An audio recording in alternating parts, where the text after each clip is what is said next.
Hey everybody, this is Tom from Talon Guitar Works, and today I've got my buddy Chris Mitchell's Fender Elite Telecaster from 1983 on the bench, and this is the one that came in screaming, just howling whenever we plugged it in.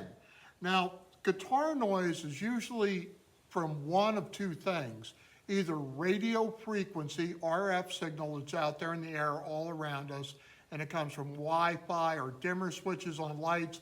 Sometimes I'll call it bad electricity or dirty electricity in the house.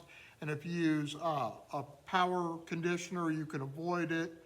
And then you have the ground issues. Now, generally the ground issues, as soon as you touch the bridge or one of the other metal parts of the guitar, the ground hum goes away, but the RF radio frequency noise does not. So this brings up the argument of shielding. And if you notice, inside the guitar, it's really hard to see. This is the same finish paint as the front of the guitar. Now, they did have, and I boosted these legs up now with a little bit better wire, they did have these in there and screwed into the body and running back to ground. Now, this is a partial solution, and this is where the internet explodes every time you talk about this stuff. All right, for the RF noise on these guitars, if you were going to shield them and attempt to diminish or try to eliminate it, you have to actually have a Faraday cage made. And shielding tape, I know a lot of guys will go, oh, you could use aluminum. Aluminum is effective. However, what they leave out all the time is how many sheets of aluminum. Because all this stuff works on frequencies, and I love messing with frequencies. So this is StuMat copper shielding tape. I got the 3-roll pack because this entire pocket is not shielded. Now, whenever you're trying to hunt down the source for these problems, simplify them. So I'm not the smart guy, but I have his phone number. So I called Ken Armstrong up. And Ken told me, he goes, you know, those active P90s they had on there, I think they had some problems with them. And as you can see, this is a sealed P90 unit. This is the bridge. So what Ken suggested was we minimize it. So I ran it straight to the input jack, plugged it into the amp, and it made a little bit of noise. Not as loud as when the entire guitar electronics were included in the circuit. So always start from your amplifier and work backwards. If you can go to a different amplifier and it's still making the noise, all right, then we've ruled out that it's the amplifier. If it's still making the noise and you switch cables and suddenly the noise goes away, well, then you saved yourself a trip to a repair shop and all you need is a new cable. Or you could repair the shielding or the broken wires on your cable, whatever you're into. So what I am going to do to this guitar, this Telecaster Elite, is I am going to build a copper Faraday cage inside both these pickup cavities, and then we're also going to shield the control cavity back here. Why? Because this board goes in there, and PC boards are subject to RF noise. Radio frequency noise can get in there. Now people say, well, how does radio frequency noise come in? Well, it can go through everything except metal and water, if that gives you a good heads up. And maybe concrete, I don't know, maybe that'll stop it. And like I said, dimmer switches, Wi-Fi, telephones, you can have a bad transformer in your amplifier. I've heard of cases where there was a bad transformer on the street coming into a house, and that was creating RF noise inside the house. I use Furman power conditioners all over my shop for the PA system that's in here, for the computer system that's in here, and it's just to try and get a clean signal source or a clean energy source to eliminate a lot of the noise in those systems. And people say, well, it's a metal building, so you're gonna have noise. Well, actually the metal should stop the noise, right, from coming in from outside. So, and all our electronics are in conduits, so that was thought out prior to doing this. I was told that the overhead bay lights we used with the dimmer switches emit very little RF noise. So this is part one. I'm gonna come back after I do the tedious stuff, and this is a 3/4 inch deep pocket, so I'm gonna go ahead and get the tape cut and put in there, and the tape on the back, and then we'll start up again. Okay, so where I am now, you'll notice I've got the cavity with the shielding tape in it, and I've got my ground that's got to be there going to the back of a pot in the middle of that. Now I replaced the stickies on the back of this pickup after I cleaned it off with just some 3M padded double stick. The stuff's not cheap, but in this application it works great. So I've got my wires running in, because one of the things that's necessary that they don't talk about with a Faraday box is it's got to be grounded. And as you do to one, you must do to all.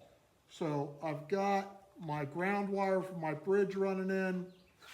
I got to catch this wire now from the pickup.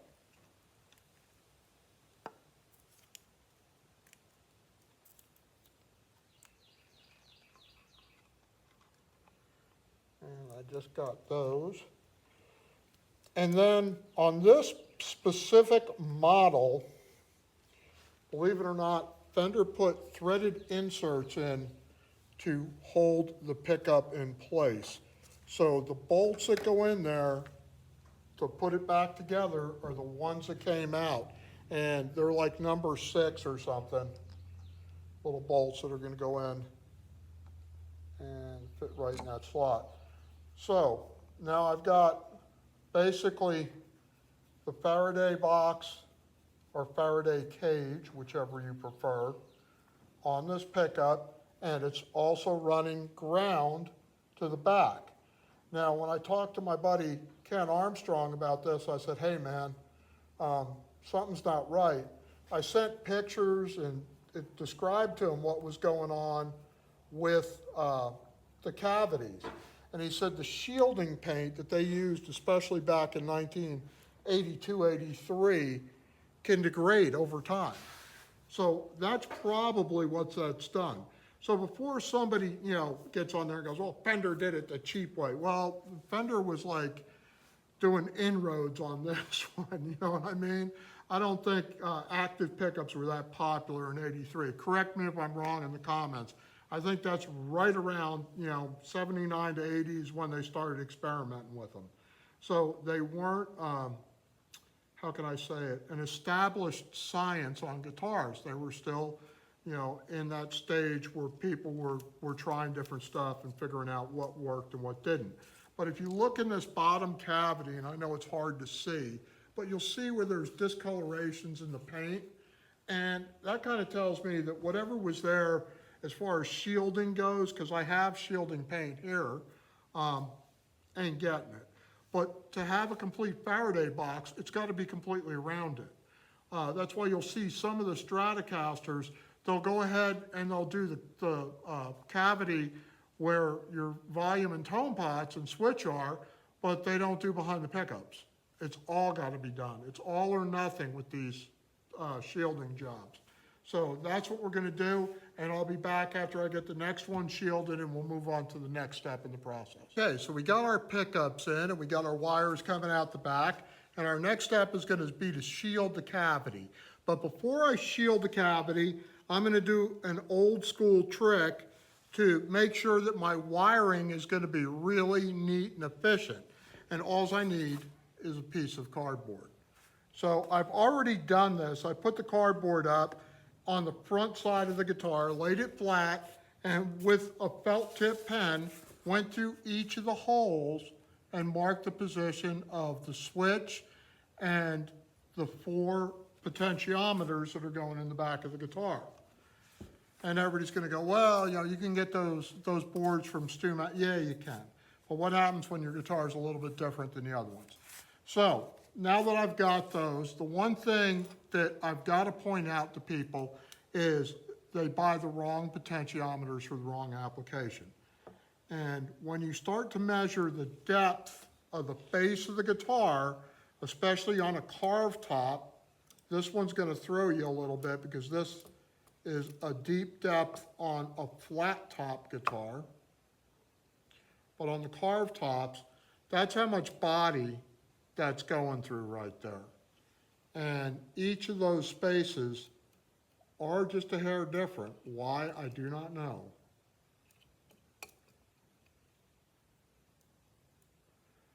But to avoid that, what I do is buy long shaft pots. Now, this is the TBX pot that came in the kit, and you'll notice how many threads there are. Now, these pots will come with 2 nuts, usually 2 finish washers and 1 sawtooth or lock washer. Now, one of those nuts is your jam nut that goes on the back that restricts the amount of threads that come out the top of the hole. So now is when you take some time, before you even put them in the cardboard to do the wiring job, to make sure you get your jam nuts in the right place.